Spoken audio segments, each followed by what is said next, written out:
ఈ దినము కొరకు ఏర్పాటు చేయబడిన దేవుని వాక్య భాగముగా ఆదికాండము 29వ అధ్యాయము ఆదికాండము 29వ అధ్యాయము 16, 17, 18 వచనాలను మనము చదువుకుందాం.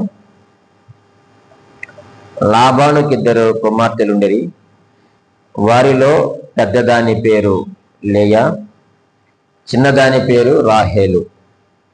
లేయా జబ్బు కండ్లు గలది, రాహేలు రూపవతియు సుందరియునై ఉండెను.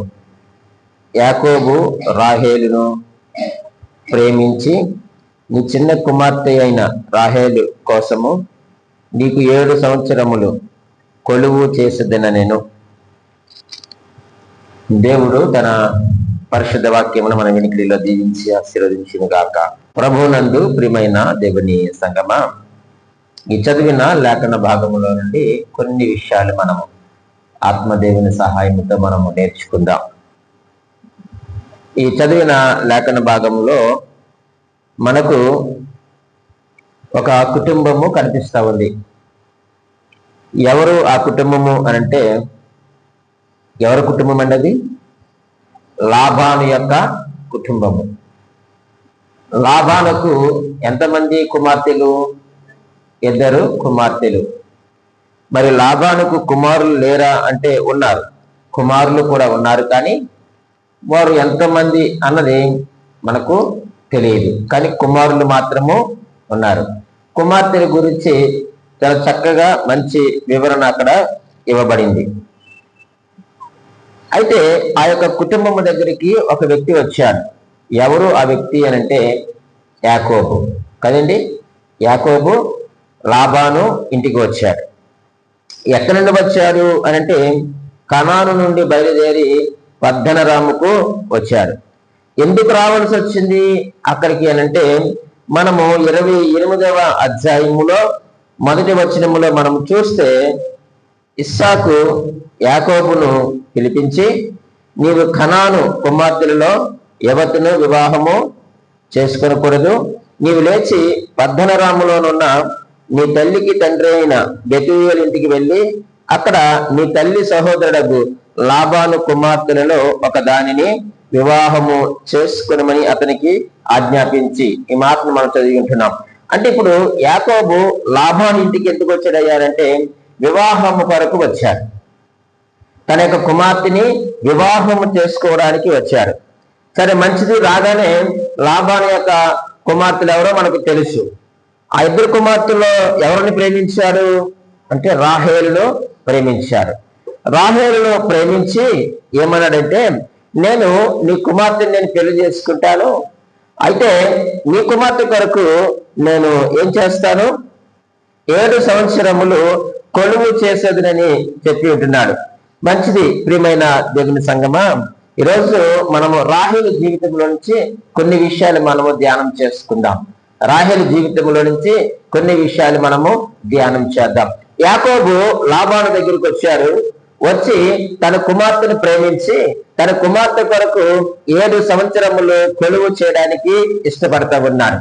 ఈ వాక్యాన్ని ధ్యానిస్తా ఉన్నప్పుడు నాకు ఒక మంచి ఆలోచన ప్రభు ఇచ్చారు. యాకోబు స్థానములో ప్రభువారు యేసుక్రీస్తు వారిని పెట్టి, రాహేలు స్థానములో సంఘమును పెట్టినప్పుడు నిజంగా నాకు ఆశ్చర్యం అనిపించింది.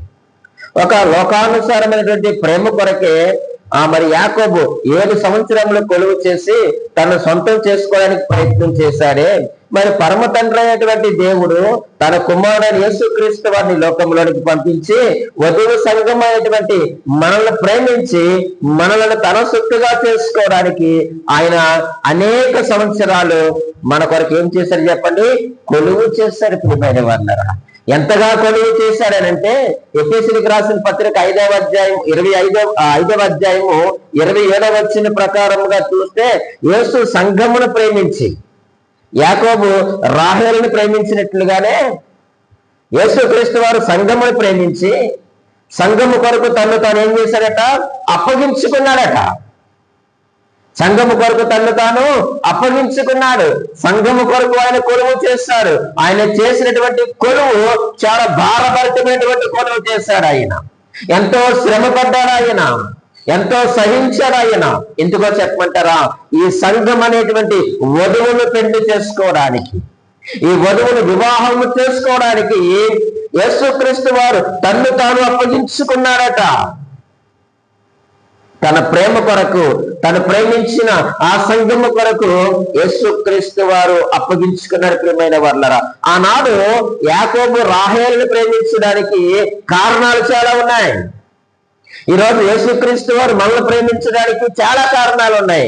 కానీ నాకేం అర్థమైందయ్యానంటే, ఆయన ప్రేమను మనం పొందుకోగలుగుతున్నామా? యాకోబు ప్రేమను రాహేలు పొందుకుంది, రాహేలును చూసి ప్రేమించాడు. అలాగే ఈ రోజు మనల్ని ప్రేమించినటువంటి యేసుక్రీస్తు వారి యొక్క ప్రేమను మనం పొందుకోగలుగుతున్నామా? ఆయన ప్రేమించాడు, వాస్తవమే, నిజమే, సత్యమే. కానీ ఆ ప్రేమను మనం పొందుకోవడానికి ఏ అర్హత మనలో ఉంది? ఆ రోజు రాహేలును ప్రేమించడానికి ఆమెలో కొన్ని అర్హతలు ఉన్నాయి. ఈరోజు మనము కూడా ప్రభు వారి యొక్క ప్రేమను పొందేవారిగా మనం ఉండాలి. ఆయన మనం ప్రేమించి తన ప్రాణమును పెట్టాడు. ఆయన తను తాను అప్పగించుకొని నీ కొరకు నా కొరకు ఆయన కొలువు చేస్తాడు. నిజమే, ఏముందని మన కొరకు ఆయన కొలువు చేయాలి చెప్పండి? ఏ అంత మంచి ఉంది మనలో? మనం ఏ అంత మంచి వారమా? ఆయన మనల్ని కొలువు చేశాడు మన కొరకు అప్పగించుకోవడానికి. మనం మంచి వారమా? మనం ఎటువంటి వారము? మనం యథార్థవంతులమా? కానే కాదు కదా. కానీ ఆయన మన కొరకు తన్ను తానే అప్పగించుకున్నారట. ఎందుకయ్యారంటే ప్రేమించారు కాబట్టి. ప్రేమించిన వారు ఏం చేస్తారు చెప్పండి? ప్రాణం పెడతాడు, ప్రాణం తీయడు. ప్రేమించిన వారు ఎవరైనా ఏం చేయాలి చెప్పండి? ప్రాణం పెట్టాలి, తన్ను తాను ఖర్చు అయిపోవాలి. కానీ దైవికమైనటువంటి ప్రేమ, అది అనమరకమైనటువంటి ప్రేమ. ఆ ప్రేమ ఎటువంటిది అయ్యారంటే తన్ను తాను సజీవ యాగముగా అప్పగించుకున్నాడు. ఆయన తాను ప్రేమించిన సంఘము కొరకు, ఆ సంఘమును పరిశుద్ధముగా ఉంచడానికి, నిష్కలంకముగా ఉంచడానికి, ఎటువంటి మడత లేకుండా ఆయన ఎదుట నిలవబెట్టడానికి తన్ను తాను ఆయన అప్పగించుకున్నట్లుగా దేవుని యొక్క వాక్యములో మనము చూడగలుగుతుంటున్నాం. అయితే ప్రియమైన దేవుని సంఘమా, ఈరోజు రాహేలును యాకోబు అంతగా ప్రేమించడానికి కారణం ఏమిటి? చూద్దాం రండి. కొన్ని కారణాలు నేను మీ ముందు ఉంచుతాను. ఆదికాండము 29వ అధ్యాయము చదువుతున్నాను. 17వ వచనములో ఇలాగూ రాయబడి ఉంది. లేయా జబ్బు కళ్ళు గలది, రాహేలు చెప్పండి రూపవతియు సుందరియునై ఉండెను. రాహేలును యాకోబు ప్రేమించడానికి కారణం ఏమిటయ్యానంటే ఆమె రూపవతిగా లేక సుందరిగా ఉందట. ఆమె రూపవతిగా సుందరిగా ఉంది. ఈరోజు మనము కూడా భౌతికమైన అందము కాదు కానీ ఆధ్యాత్మికమైనటువంటి అందము కలిగి ఉండాలి. ఏ అందం కలిగి ఉండాలండి? ఆధ్యాత్మిక అందం కలిగి ఉండాలి. యేసుక్రీస్తు వారి రోజు సంఘముగా మనం ప్రేమించడానికి కారణం ఏమిటయ్యానంటే మన యొక్క ఆధ్యాత్మిక అందాన్ని చూసి అయినా ప్రేమించాలి. భౌతికమైనటువంటి అందములో ఆకర్షణ ఉంటుందంటే, భౌతికమైన అందములు ఏముంటుంది చెప్పండి? ఆకర్షణ ఉంటుంది. ఇది భౌతికమైన అందం, ఇది బాగుంటేనే ఆకర్షించబడుతుంది. కానీ దేవుడు కోరుకునేటువంటి అందం ఏమిటయ్యానంటే అది ఆత్మీయ అందాన్ని కోరుకుంటున్నాడు. ఈరోజు దేవుడు మనం ప్రేమించడానికి కారణం ఏమిటయ్యానంటే మన ఆత్మీయ అందాన్ని బట్టి ప్రేమించాడు ఆయన. ఏమిటి పాస్టర్ గారు ఆత్మీయ అందం నాలో ఉన్నది అనంటే, మనలో ఎటువంటి ఆత్మీయ అందము ఉండాలి అనంటే చూడండి, నేను మీకు చూపిస్తాను ప్రియమైన వాళ్ళరా. లూకాసు సువార్త 9వ అధ్యాయము, లూకాసు సువార్త 9వ అధ్యాయము 29వ వచనాన్ని చదువుకున్నాం. చూడండి 9:29. ఆయన ప్రార్థించుచుండగా ఆయన ముఖ రూపము మారెను, ఆయన వస్త్రములు తెల్లనివై దగదగ మెరిసెను. చాలని ప్రియమైన దేవుని సంగమం, ఇక్కడ మనం ఆలోచన చేస్తే ఆత్మీయ సౌందర్యము, ఆత్మీయ అందం ఎలాగొస్తాయనంటే ఇది ప్రార్థించే వారిలో ఉంటుందట. ఈ ఆత్మీయ సౌందర్యము, ఆత్మీయ అందం ఎవరిలో ఉంటుంది చెప్పండి? ప్రార్థించే వారిలో. అక్కడ ఎవరు ప్రార్థన చేస్తున్నారు? ప్రభువైన యేసుక్రీస్తు వారు ప్రార్థన చేస్తున్నారు. ఆయన ప్రార్థించుచుండగా ఆయన ముఖ రూపము మారెను. అలా అంత మాత్రమే కాదని ఆయన వస్త్రములు తెల్లనివై దగదగా మెరిసినటువంటి మాట మనము చూస్తూ ఉన్నాం. ఎప్పుడైతే మనము ప్రార్థన చేస్తామో, మనము ప్రార్థన చేసినప్పుడు మన యొక్క ముఖములో ఏమొస్తుంది చెప్పండి? మార్పు వస్తుంది. మన యొక్క ముఖములో మార్పు వస్తుంది, మన యొక్క వస్త్రముల్లో మార్పు వస్తుంది. ఒక భక్తుడు అంటాడు కదా, నీ మోకాలు నల్లబడితేనట నీ ముఖము ఎలా ఉంటుంది చెప్పండి? తెల్లగా ఉంటుందట, నీ ముఖము ప్రకాశిస్తుందట. ఈరోజు ప్రియమైన దేవుని సంఘమా, మన యొక్క సంఘములో లేక మన యొక్క కుటుంబంలో ప్రార్థించేవారు ఎంతమంది ఉన్నారు చెప్పండి? మోకాళ్ళ ప్రార్థన అనుభవం ఎంతమందికి ఉంది చెప్పండి? ఈరోజు పాటలు పాడ యవనస్తులు ఉన్నారు, వాయిద్యములు వాయించే యవనస్తులు ఉన్నారు, బైబిల్ స్టడీకి వచ్చే యవనస్తులు ఉన్నారు కదండి, వాక్య పరిచయం చేసే యవనస్తులు ఉన్నారు. కానీ ఎవరు నేనయ్యారంటే మోకాళ్ళ మీద ప్రార్థించేవారు ఈరోజు సంఘాల్లో కొద్దివైపోయారు. ప్రియమైన వాళ్ళరా, మోకాళ్ళ మీద ప్రార్థించేవారు కొద్దివైపోయారు. ఈరోజు మనం ప్రభు వారి యొక్క ప్రేమను పొందాలి అని అంటే మనం ఖచ్చితంగా ఏం చేయాలి చెప్పండి? మోకాళ్ళ అనుభవంలోనికి మనం రావాలి, ప్రార్థించాలి. ప్రార్థించినప్పుడు ప్రకాశిస్తావు, ప్రార్థించినప్పుడు నీకు ఆత్మీయ సౌందర్యము అంతకంతకు పెరుగుతుంది. ప్రభు దృష్టిలో మనము అందగత్తెలుగా అందగాళ్ళుగా మనము కనిపిస్తాం. ప్రభు చూసేది అంతరంగిక సౌందర్యమే కానీ బాహ్య సౌందర్యము కానే కాదు. ఈరోజు ప్రభు ఇష్టపడి ప్రభు ప్రేమించేది ఎవరినయ్యానంటే ప్రార్థించే వారిని మాత్రమే. నువ్వు ప్రార్థిస్తే నీ యొక్క ముఖము ప్రకాశిస్తుంది. ప్రియమైన వాళ్ళారా, ప్రార్థన మన యొక్క జీవితంలో ప్రార్థన ఉంటే ఆ ప్రార్థన మనల్ని పాపము చేయకుండా అడ్డగిస్తుందట. ప్రార్థన పాపము చేయకుండా అడ్డగిస్తుంది. ఈరోజు ప్రియమైన వాళ్ళారా, సంఘాల్లో ప్రార్థించేవారు తక్కువైపోయారు, కుటుంబాల్లో ప్రార్థించేవారు తక్కువైపోయారు. కాబట్టి మన పిల్లలు కావచ్చు, లేకపోతే మన బంధువులు కావచ్చు, మనకు తెలిసిన వారు కావచ్చు, వీరందరూ పాపంలో పడిపోవడానికి కారణం ఏంటంటే వారి యొక్క జీవితంలో ప్రార్థన లేకపోవడం. ఈరోజు చాలా మందికి చాలా యాక్టివిటీస్ ఉన్నాయి, అవి మనలో అతిశయాన్ని పుట్టిస్తాయట. పాటలు పాడే టాలెంట్ అది అతిశయాన్ని పుట్టిస్తుందట. బైబిల్ చదివే టాలెంట్ అతిశయాన్ని పుట్టిస్తుందంట. వాయిద్యములు వాయించే టాలెంట్ అతిశయాన్ని పుట్టిస్తుందట. అందుకని జ్ఞానం ఏం చేస్తుందట? ఉప్పొంగు చేస్తుందట. కానీ ప్రియమైన వాళ్ళరా, మనము ప్రార్థన చేసే వారిలో ఉండాలి. ప్రార్థన నువ్వు అలవర్చుకుంటే, ప్రార్థనా జీవితం కలిగి ఉంటే నువ్వు దేన్ని బట్టి కూడా అతిశయించవు. యేసుక్రీస్తు వారు ప్రార్థనా జీవితంలో కలిగి ఉన్నారు కాబట్టి ఆయన ఏ విషయంలో కూడా అతిశయించలేదు. ఆయన అతిశయించాలని చాలా కారణాలు ఉన్నాయి. ఎన్నో అద్భుతాలు, ఎన్నో స్వస్థతలు, ఎన్నో ఆశ్చర్య కార్యాలు చేసినటువంటి ఆయన ఎక్కడ కూడా ఆయన అతిశయించలేదండి. కారణం ఏమిటంటే ప్రార్థనే ఆయనలో అనుకోవను నేర్పించింది. ఈరోజు ప్రార్థనా జీవితాలు మనము లేని వారుగా మనం బ్రతుకుతా ఉన్నాము. ప్రార్థన అనేది ఈరోజు సంఘాల్లోను, కుటుంబాల్లోను, వ్యక్తుల్లోనూ కనిపిస్తున్న కారణం చేత ఆయన మనల్ని ప్రేమించడానికి ఇష్టపడడం లేదు, మనం ఆయన ప్రేమను పొందుకోలేకపోతా ఉన్నాం. ప్రార్థన చెయ్యాలి. నీ ప్రార్థన జీవితము నీవు పాపము చేయకుండా నిన్ను అడ్డగిస్తుంది. ఈరోజు ప్రియమైన వాళ్ళారా, ఈరోజు దేన్ని బట్టి నువ్వు అతిశయిస్తున్నావు? నిజంగా నువ్వు ప్రార్థన చేస్తే మనలో అతిశయం అనేటువంటిదే ఉండదు. నీ టాలెంట్ని చూసి నువ్వు అతిశయించొద్దు, అవన్నీ కూడా వ్యర్థం, అవి ఉప్పొంగు చేస్తాయి. అదే ప్రార్థన జీవితం కలిగి ఉంటే తగ్గి ఉండేటట్టు చేస్తుంది. విధేయతను కనపరిచే విధముగా నేను నడిపిస్తుంది ప్రార్థనా జీవితం. అందుకే ప్రియమైన దేవుని సంగమా, మీకు ఒక మాట జ్ఞాపకం చేస్తాను. హన్నాకున్నటువంటి కోరిక ఏంటంటే తన కుమారుడు ప్రార్థించే వారిలో ఉండాలని కోరుకుంది. దేవునికి మహిమ కలుగును గాక. మీరు 99వ కీర్తన 6వ వచనములో ఆ మాట ఉంటారు, చదవండి, ఎంత బాగుంటుంది ఆ మాట.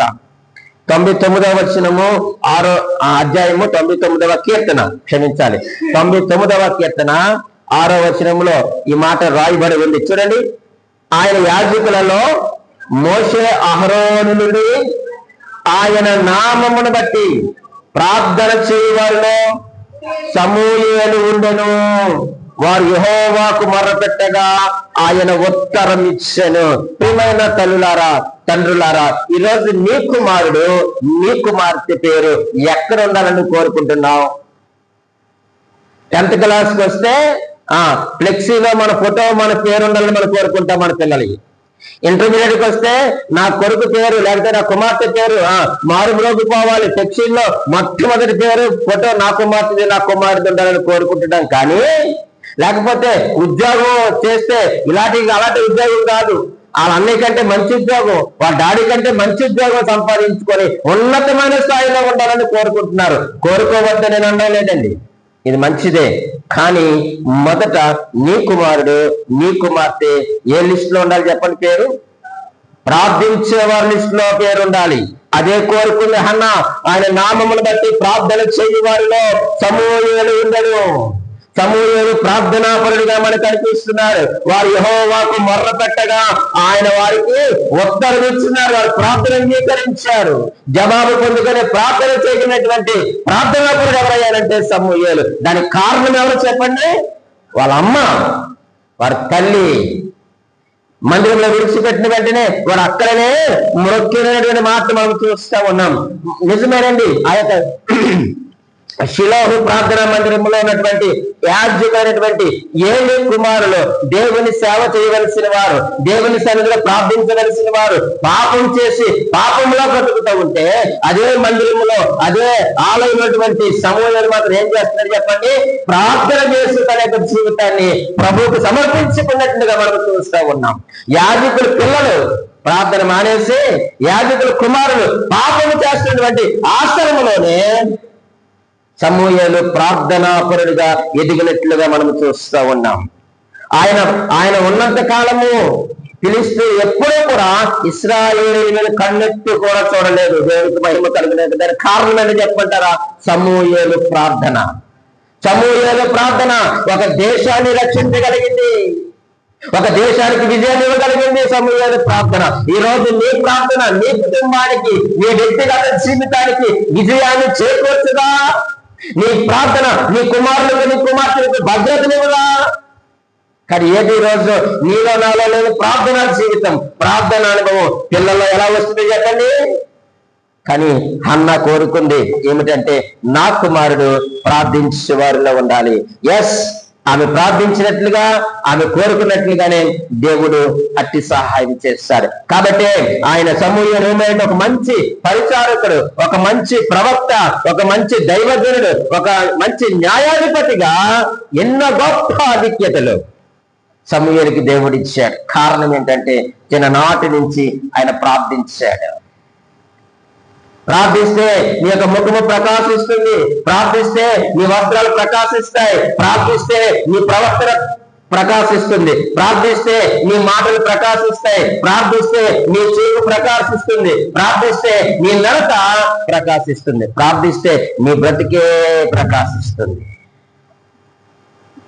మీరు అనొచ్చు ఆయన దేవుడు కాబట్టి అండి, 100% మానవుడు కాబట్టి, 100% గాడ్ కాబట్టి ఆయన ప్రార్థిస్తే ఆయన ముఖం ప్రకాశించింది అని మీరు అడగచ్చు. కానీ మరొక వ్యక్తి ఉన్నాడండి, చూడండి. మోషే నిర్గమాకాండము 34వ అధ్యాయంలో, నిర్గమాకాండము 34వ అధ్యాయము చదువుతారు 29. మోషే సీనాయి కొండ దిగుచుండగా శాసనములు గల ఆ 2 పలకలు మోషే చేతిలో ఉండెను. అతడు ఆ కొండ దిగుచుండగా తన ముఖ చర్మము ప్రకాశించిన సంగతి మోషేకు తెలిసి ఉండలేదు. అహరోనును ఇశ్రాయేలు అందరూ మోషేని చూచినప్పుడు అతని ముఖ చర్మము ప్రకాశించిన గనుక చూడండి వారు అతన్ని సమీపింపవెరచిరి. ఎప్పుడైతే నువ్వు దేవునితో సహవాసం, ఏ సహవాసము? ప్రార్థనా సహవాసం ఎప్పుడైతే కలిగి ఉంటావో నీ ముఖం ఏం చేస్తుంది చెప్పండి? ప్రకాశిస్తుంది. ఆ యొక్క ప్రకాశము దగ్గరికి సామాన్యులు రావడానికి ఏమైపోతారు చెప్పండి? భయపడిపోతారు. ఎందుకంటే ఇది దైవ ప్రత్యక్షత పొందుకున్నటువంటి ప్రకాశత. అది 40 దినములు ప్రియమైన వాళ్ళరా దేవునితో సహవాసమైనటువంటి మోషే ఆ కొండ దిగి వచ్చుచుండగా ఆయనకు ముఖము ప్రకాశిస్తా ఉంది. ఈ రోజు దేవునితో సహవాసాన్ని మనము కోరుకోవాలి. ఆ ప్రార్థనా సహవాసాన్ని కోరుకున్నప్పుడు దేవుడు నీకు వాక్య ప్రత్యక్షతను, దైవ ప్రత్యక్షతను కూడా ఇస్తాడు. మోషేకి ఇచ్చాడు వాక్య ప్రత్యక్షత, ధర్మశాస్త్రములు పట్టుకొని ఆయన దిగి వస్తా ఉన్నాడు. దైవ ప్రత్యక్షత పొందుకున్నటువంటి మోషే యొక్క ముఖం ఏమవుతుంది చెప్పండి? ప్రకాశిస్తా ఉంది. ఇది దేవుడు కోరుకునేటువంటిది ఆత్మీయ సౌందర్యం. ఈ రోజు సంఘముగా లేక ఒక వ్యక్తిగా, ఒక విశ్వాసిగా దేవుడిని ప్రేమించడానికి కారణం ఏమిటయ్యానంటే ఈ యొక్క ఆత్మీయ సౌందర్యాన్ని చూసి.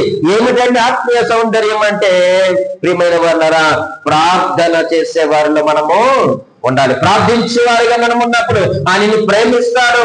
నిన్ను రక్షించుకోవడానికి కొరకు, నిన్ను సొంతం చేసుకోవడానికి కొరకు ఆయన నీ కొరకు కోరిక చేస్తాడు. నీ కొరకు తన్ను తాను అప్పగించుకుంటాడు. అక్కడ యాకోబు చేసింది అదే, ప్రభువైన యేసుక్రీస్తు వారు చేసింది అదే. చాలండి. రెండవదిగా యాకోబు రాహేలును ప్రేమించడానికి మరొక కారణం ఏమిటంటే 29వ అధ్యాయము, ఆదికాండం 29వ అధ్యాయము 6వ వచనాన్ని చదువుకుందాం. మరియు అతడు క్షేమముగా ఉన్నాడా అని అడుగగా వారు క్షేమముగానే ఉన్నారు, ఇదిగో అతని కుమార్తె అయిన రాహేలు గొర్రెల వెంట వచ్చుచున్నదని చెప్పిరి. చాలండి. రెండవదిగా యాకోబు రాహేలుని ప్రేమించడానికి కారణం ఏమిటయ్యారంటే ఆమె కలిగి ఉన్నటువంటి సహవాసమును బట్టి. ఆమె కలిగి ఉన్న సహవాసమును బట్టి. ఆమె వేటి వెంట వెళ్తుంది చెప్పండి? గొర్రెల వెంట వెళ్తుంది. రాహేల్ అంటే అర్థం ఏంటి చెప్పండి? గొర్రె పిల్ల అని అర్థం. రాహేల్ అంటే గొర్రె పిల్ల అని అర్థం. గొర్రె పిల్ల ఎవరితో వెళ్తుంది? గొర్రెలతో సహవాసం చేస్తుంది. గొర్రెలతో వెళుతుంది కానీ పందుల వెంట వెళ్ళడం లేదు. గొర్రెలు ఎవరికి సాదృశ్యమయ్యానంటే విశ్వాసులకు సాదృశ్యం. ప్రభువైన యేసుక్రీస్తు వారు ఏమన్నారు? నా గొర్రెలు నా స్వరము వినును అన్నారు. అంటే విశ్వాసులు గొర్రె పిల్లలకు లేక గొర్రెలకు సాదృశ్యముగా కనిపిస్తా ఉన్నారు. మనం ఎవరితో సహవాసం కలిగి ఉండాలి అంటే మనము గొర్రె పిల్లలము కాబట్టి గొర్రెలతోనే మనము సహవాసం కలిగి ఉండాలి. పందులతో మనము సహవాసం కలిగి ఉండకూడదు. పందులు ఎవరికి సాదృశ్యమయ్యారంటే అవిశ్వాసులకు పోలిక. అవిశ్వాసులకు సాదృశ్యం ఏమిటంటే పందులు. మనము విశ్వాసులము. చూడండి, విశ్వాసులు కొన్నిటిని మనం ఏం చేయాలంటే విసర్జించాలి, కొన్నిటిని మనము విడిచిపెట్టాలి. విశ్వాసి విసర్జించినవి అవిశ్వాసి పొందుకుంటాడు. అంతే కదండి. పందులు మనుషుల యొక్క విసర్జించిన వాటిని ఇష్టపడతా ఉంటాయి. అంటే విశ్వాసిగా మనము విసర్జించాలి. అవిశ్వాసులతో మనము పొందిక కలిగి ఉండకూడదు ప్రియమైన వారులారా.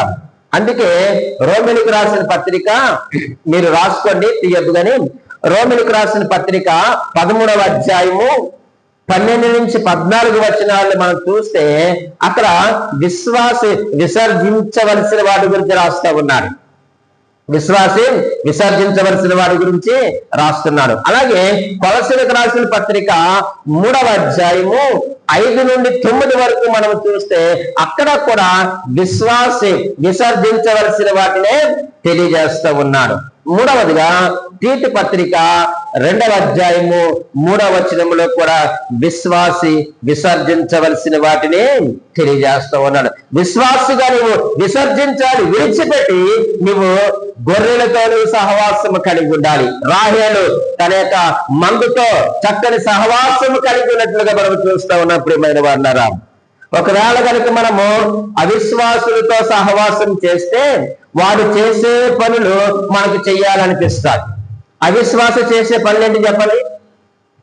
అవిశ్వాసం ఏం చేస్తాడు? సిగరెట్లు కాలుస్తాడు. వాడితో సహవాసం చేస్తే మనకు సిగరెట్లు కాల్చాలనిపిస్తుంది. అవిశ్వాసతో సహవాసం చేస్తే మందు తాగాలనిపిస్తుంది. అవిశ్వాసతో సహవాసం చేస్తే చుట్టా బీడి కాల్చాలనిపిస్తుంది. అవిశ్వాసతో సహవాసం చేస్తే వ్యభిచారం చేయాలనిపిస్తుంది. అవిశ్వాసంతో సహవాసం చేస్తే దొంగతనము చెయ్యాలనిపిస్తుంది. ఇలాగా అవిశ్వాసంతో సహవాసం చేస్తే వాడు ఏది చేస్తే అదే నీకు చెయ్యాలనిపిస్తుంది.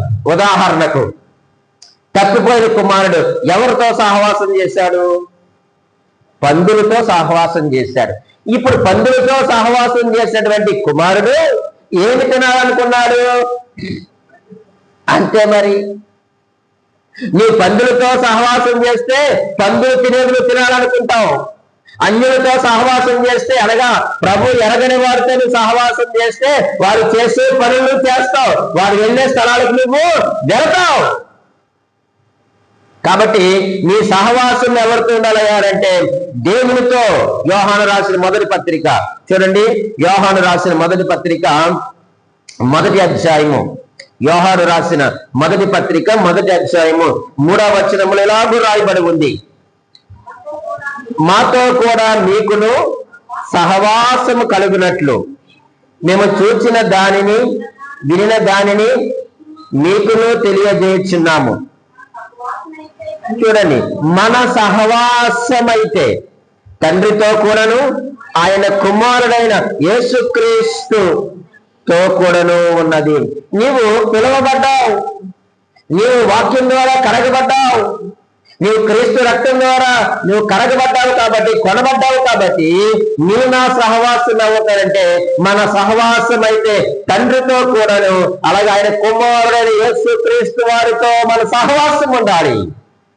అప్పుడు నీ దేవుని యొక్క ప్రేమను పొందుకుంటావు. అప్పుడు ఆయన నిన్ను ప్రేమిస్తాడు. ఆయన శాశ్వతమైన ప్రేమతో ఆయనను ప్రేమించాలి అంటే ప్రార్థించే వారిగా ఉండాలి. రెండవదిగా ఆయనతో సహవాసము కలిగిన వారిగా ఉండాలి. రాహేలును యాకోబు ప్రేమించడానికి కారణం ఏమిటయ్యానంటే ఆమె చక్కని సహవాసం ఉంది. పేరుకు తగ్గ ఆ గొర్రె పిల్ల గొర్రెలతోనే సహవాసం కలిగి ఉంది. అందుకే విశ్వాసులతోనే సహవాసం కలిగి ఉండాలి. విశ్వాసులు ఎప్పుడు కూడా పరిశుద్ధులతోనూ సంఘముతోనూ వాక్యముతోనూ సహవాసం కలిగి ఉండాలి. అప్పుడు విశ్వాసులు పరిశుద్ధులు ఏ క్రియలైతే చేస్తున్నారో వారు కూడా అవే క్రియలు చేస్తారు. అవిశ్వాసులతో కనుక సహవాసం చేస్తే వారు చేసే పనులు చేస్తావు. ఉదాహరణకు తప్పిపోయిన కుమారుడు పందుల సహవాసం చేసిన ఆ వ్యక్తి పందులు తినే పొట్టు తినాలనుకున్నాడు. నువ్వు ఆ స్థితిలోనికి వెళ్ళకూడదు. నీవు విశ్వాసివి, నీవు కొనబడిన దానివి, కొనబడిన వాడివి నీవు కడగబడిన వారు, మనము పిలవబడిన వారము, క్రీస్తు రక్తములో మనం కడగబడిన వారము. ఆయన మనం రక్షించడానికి, మనం విమోచించడానికి ఆయన తను తానే అప్పగించుకున్నాడు. ఆయన సంఘమును ప్రేమించి ముడతైనను కళంకమైన మనపైనను మరి ఏది లేకుండా నిర్దోషముగా నిలబెట్టడానికి తన్ను తాను అప్పగించుకొని నీ కొరకు నా కొరకు ఆయన కొలువు చేసినాడు. ఆయన ఆ కొలువు చేసిన మాటను ధ్యానం చేస్తా ఉన్నప్పుడు నాకు నిజంగా చాలా దుఃఖం కలుగుతూ ఉంది. అసలు ఎందుకు ఆయన కొలువు చేయాలి? నా కొరకు ఏం చేశారని కొలువు చేయాలి? పాపానికి అమ్మబడి, పాపములో పట్టబడి, పాపములో తిరుగుతున్నటువంటి నన్ను, పాపానికి బానిసైపోయినటువంటి నన్ను, ఆయనకి వ్యతిరేకంగా బతుకుతున్నటువంటి నన్ను ఎంతగా ప్రేమించడానికి కారణం ఏంటంటే తండ్రి తనకు ఆజ్ఞాపించినటువంటి ఆజ్ఞను ఆయన శిరస వహించాడు. యాకోబు ఏం చేశాడు చెప్పండి? అదే కదా మనం చదివేము. యాకోబుకి ఏం చెప్పాడు వాళ్ళ తండ్రి? లాస్ట్ మాట కదండి, 28వ అధ్యాయము ఆదికాండము 2వ వచనం చివరి వరుసలో లాబాను కుమార్తెలలో ఒక దానిని వివాహం చేసుకోనమని అతనికి ఏం చేశాడట? ఆజ్ఞాపించి. మన ప్రభువైన యేసుక్రీస్తు వారికి కూడా తండ్రి అయిన దేవుడు ఆజ్ఞాపించక ఆయన యొక్క ఆజ్ఞను శిరస వహించి ఏ మంచి లేని మన పైన అని ఎంతో ప్రేమ చూపించారు. ఆయన నీ నా పాపములు బట్టి అయితే ఎప్పుడో మనము దేవుని యొక్క ఉగ్రత క్రింద నలిగిపోవలసిన వారమే. కానీ ప్రియమైన వాళ్ళరా, క్రీస్తు యేసు ఆయన మనల్ని ప్రేమించాడు. ఆయన శాశ్వతమైన ప్రేమతో, అగాపే ప్రేమతో ఆయన ప్రేమించి, అరమరక లేని ప్రేమతో మనల్ని ప్రేమించి ప్రియమైన వాళ్ళరా తన సహవాసంలోనికి, తండ్రి సహవాసంలోనికి ఆయన తీసుకుని వెళ్ళినట్లుగా మనం చూస్తూ ఉన్నాం. కాబట్టి మన యొక్క సహవాసం ఎవరితో ఉందో, మన బిడ్డల యొక్క సహవాసం ఎవరితో ఉందో మనం పరీక్షించుకుందాం. మన ప్రార్థన జీవితం కలిగి ఉంటే మన సహవాసం కూడా బాగుంటుంది. అర్థమవుతుందండి? మన ప్రార్థనా జీవితం బాగుంటే మన సహవాసం కూడా బాగుంటుంది. మూడవదిగా యాకోబు రాహేలును ప్రేమించడానికి మరొక కారణము 29వ అధ్యాయము 9వ వచనాన్ని మనం చదువుకుందాం. అతడు వారితో ఇంకా మాట్లాడుచుండగా రాహేలు తన తండ్రి గొర్రెల మందను తోలుకొని వచ్చెను, ఆమె వాటిని మేపునది. చాలండి. ఒక మాట, ప్రియమైన గొర్రెలు అసలు ఎవరు మేపుతారు? పురుషులా, స్త్రీలా? అబ్బాయిలు. మరి కొడుకులు లేరా? ఉన్నారు కదా. 31వ అధ్యాయం 1వ వచనంలో చూడండి ఆ మాట, లాబాను కుమారులు. చాలండి, లాబానికి ఎవరున్నారు? కుమారులు ఉన్నారు. ఈ వచనం నాకు ఏమి నేర్పిస్తున్నాయా అంటే రెండు మాటలు నాకు అర్థమయ్యాయి. ఒకటి ఏంటంటే ధైర్యం ఎక్కువ ఎవరికి? రాహేలుకి. రెండవదిగా అప్పగించిన పని చేసేది, తనకు అప్పగించిన పని తూచా తప్పకుండా చేసేది అన్నమాట. ఆడపిల్లే కావచ్చు కానీ తండ్రి చెప్పిన మాటకు జబదాట్లేదు, లేక విధేయత కనపరిచింది. తండ్రి చెప్పిన మాటకు లోబడి ఆమె గొర్రెలను ఏం చేస్తుందట? మేపుతుంది. గొర్రెలు మేపడం అంటే ఆషామాషి ఏమి కాదు. దావీదు అన్నాడు ఒకసారి, నేను గొర్రెలు మేపుతా ఉంటే ఏమొచ్చింది? సింహం వచ్చింది, ఎలుగుబంటి వచ్చింది. ఎవరు పోరాడతారండి వాటితో? మగవాడు పోరాడగలరు కానీ ఆడవాళ్ళు పోరాడగలరా? కాదు కదా. కానీ ఆమె తండ్రి చెప్పిన మాటకు లోబడింది, విధేయతను చూపించింది. ఈరోజు మనము కూడా ప్రభువారు మనకు అప్పగించిన పని మనము చేయాలి. నిన్ను వెతికి రక్షించి పరిశుద్ధపరిచి తన సొత్తుగా చేసుకొని మన సజీవుల లెక్కలో ఉంచి ఒక సంఘాన్ని, ఒక సహవాసాన్ని మనకి ఇచ్చి ఏమనంటే, మీరు సర్వలోకమునికి వెళ్ళి సర్వ సృష్టికి సువార్త చెప్పి అందరిని ఏం చేయమన్నాడు? శిష్యులుగా చేయండి అని మనకు పని అప్పగించాడు. కానీ మనం ఏం చేస్తున్నాం? మనము కూడా లాభాను కొడుకులు లాంటి. ఎందుకు అన్నారంటే వాళ్ళకి మీసాలు గడ్డాలు ఉన్నాయి కానీ వాళ్ళకి ధైర్యం లేదేమో, వాళ్ళకి బాధ్యత లేకుండా ఉన్నారేమో, వారి విధేయత కలిగిన వారుగా లేరేమో వాళ్ళు. ఏమో నాకు అనిపించింది అలాగా. ఈరోజు ప్రభు వారు మనకు అప్పగించిన పనిని మనం ఎందుకు చేయలేకపోతున్నాం? ఎందుకు ధైర్యాన్ని చేయలేకపోతున్నాం? అన్ని గొర్రెలను మేపడం అంటే ఆసమాషేమి కాదు. అదే మాటేనో ఆ పక్కకి ఈ పక్కకి ఈ పక్కకి ఆ పక్కకి వెళ్ళిపోతా ఉంటే, ముందు నడిస్తే వెనక కాపుదల ఉండదు, వెనక నడిస్తే ముందు సరిగ్గా నడవు. అటువంటి గొర్రెలు ఆమె ఏం చేస్తుందట? ఏం చేస్తుంది? ఆమె మేపుతూ ఉందట. గొర్రెల వెంట వెళుతూ ప్రియమైన వాళ్ళరా తోలుకొని వస్తుంది, ఆమె వాటిని మేపుచున్నది అని మాటలు మనం చూస్తా ఉన్నాం. అంటే తన తండ్రి అప్పగించిన పనిని చేస్తా ఉంది, తండ్రి మాటకు లోబడిన కుమార్తెగా కనిపిస్తా ఉంది. ఈరోజు మనము కూడా ఆయన ఏం కోరుకున్నాడంటే ప్రియమైన వాళ్ళరా, ఆయనకు విధేయతను చూపించే వారిగా ఉండాలని దేవుడు కోరుకుంటున్నాడు. ఆయన మనం ప్రార్థించేవారుగానే కాదు, ఆయనతో సహవాసం చేసేవారుగానే కాదు ప్రియమైన వాళ్ళరా, ఆయన మాటకు విధేయతను కనపరిచేవారిగా ఉండాలి. ఒక తండ్రిగా, ఒక తల్లిగా నీనా కోరిక ఏంటి చెప్పండి? మన పిల్లలు కూడా మన మాట వినాలని మనం కోరుకుంటాం, మనం చెప్పినట్లుగా వారు నడుచుకోవాలని కోరుకుంటాం. ఒకవేళ వారు నడుచుకోకపోతే మనం ఎంత బాధపడతామండి? మరి అలాంటిది మన ప్రభు యేసుక్రీస్తు వారు మనము ఆయన చెప్పింది చేయాలని, ఆయనతో సహవాసం కలిగి ఉండాలని కదా తను తాను అప్పగించుకున్నాడు. ఆయన ఎంత మన కొరకు నలగొట్టబడ్డాడు, మన కొరకు ఆయన వేదన పడ్డాడు, హింసలో పడ్డాడు ఆయన. మరి ఆయనకు మనం మరలా దుఃఖాన్ని కలిగిస్తున్నామా? ఏమో ప్రియమైన దేవుని సంగమా, ఈరోజు దేవుడు మనతో చాలా స్పష్టంగా మాట్లాడుతూ ఉన్నారు. యాకోబు రాహేలుని ప్రేమించడానికి కొలువు చేసినట్లుగానే ప్రభు యేసుక్రీస్తు వారు నిన్ను నన్ను ప్రేమించడానికి ఈ లోకములోనికి వచ్చారు. నీ కొరకు నా కొరకు ఆయన కొలువు చేసి తన సమస్తాన్ని అప్పగించుకున్నాడు. ఈరోజు ఆయన మనం ప్రేమిస్తా ఉన్నారు. ఆయన ప్రేమను మనం పొందుకోవాలి అంటే మనము ఆత్మీయ సౌందర్యం అనగా ప్రార్థన జీవితం కలిగి ఉండాలి. అలాగే రెండవదిగా సహవాసము కలిగి ఉండాలి. మూడవదిగా విధేయతను కలిగి లేక అప్పగించిన పనిని చేసేవారిగా మనము ఉండాలి. అలా మనం ఉంటే మన పిల్లలు ఉంటారు, మన కుటుంబం ఉంటే సంఘం ఉంటుంది, సంఘం ఉంటే సమాజం ఉంటుంది. నువ్వు ఏ స్థితిలో ఉన్నావో, ఎటువంటి పరిస్థితిలో ఉన్నావో ఒక్కసారి మనం ఆలోచన చేసుకుందాం. ఆయన మాత్రం నిన్ను ప్రేమిస్తూనే ఉన్నారు, ఎప్పటికీ ఆయన ప్రేమిస్తూనే ఉంటాడు. దేవుడి మాటలు దీవించి ఆశీర్వదించును గాక.